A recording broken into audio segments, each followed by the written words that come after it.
Good morning and welcome to Yirramar Place. We're delighted that we finally have the opportunity to spend this time together.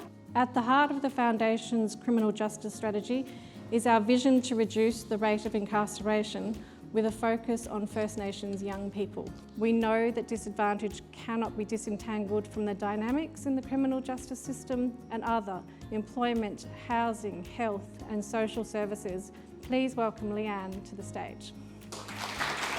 On the 13th of February 2008, Prime Minister Kevin Rudd apologised to those removed, their descendants and their families on behalf of the government and the nation. Yet the numbers of Aboriginal children in out-of-home care remain stubbornly disproportionately higher than that rate for non-Aboriginal children. In fact, the latest Northern Territory figures show 90% of all those in care are Aboriginal and 41% of those in care nationally are Aboriginal. But one, if not the most enduring indicators of justice denied, is the incarceration rates of Aboriginal people. We make up 85% of all the adult prison population and almost 100% of children in detention in the Northern Territory. Governments want to appear tough on crime despite counter evidence from experts and commissions, and in doing so they ignore systemic racism and the underlying socio-economic causes of offending. Over and over we see recommendations ignored or watered down. So what can deliver justice for Aboriginal Territorians in a timely fashion? I know that with working with Paul Ramsey, we will get justice and justice will happen. We've seen benefits already in our alternatives to custody with women in Alice Springs. 14 women have gone through a 6-month rehabilitation program there, doing their time on parole, serving their sentence.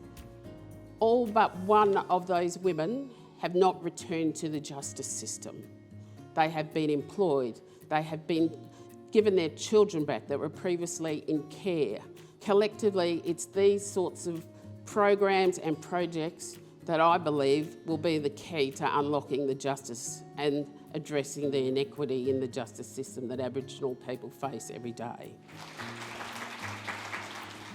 We're joined here today by a panel of experts to discuss what it is about our current system that needs to change, how to support alternatives to custody, and just as importantly, who we need to get on board. Law has always been used as a punishment tool for Aboriginal people, and I've been subjected to that. I left my hometown just before I was 15 after being brutalised by the police. An old non-Aboriginal fellow came around and gave me the money and said, leave town because they'll kill you next time. Now that's what happened to me, and that sort of stuff continues to happen. It's easy to implement a punishment on Aboriginal people and Aboriginal communities by using the law, but rarely are we afforded the protection of the law.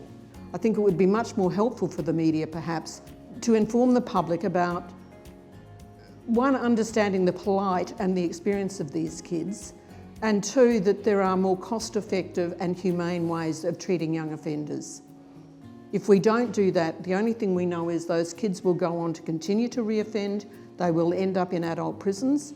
Tough on crime does not make our communities safer. So there's a whole bunch of law reform that could happen, but the biggest change we need, if I can say, is for justice systems to share authority with Aboriginal people.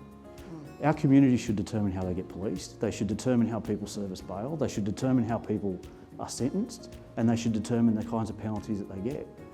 And it's not until our communities are in control of those decisions that we'll see substantial change in the justice system. So I don't think you can underestimate two things. One is the ability of Aboriginal people to know what are appropriate and workable solutions, and two is the value of having community-led responses. If you want something to work, go and ask the people who are directly affected and who have to live with either the consequences of what doesn't work, or who in fact with the right opportunities can lead really great transformational change.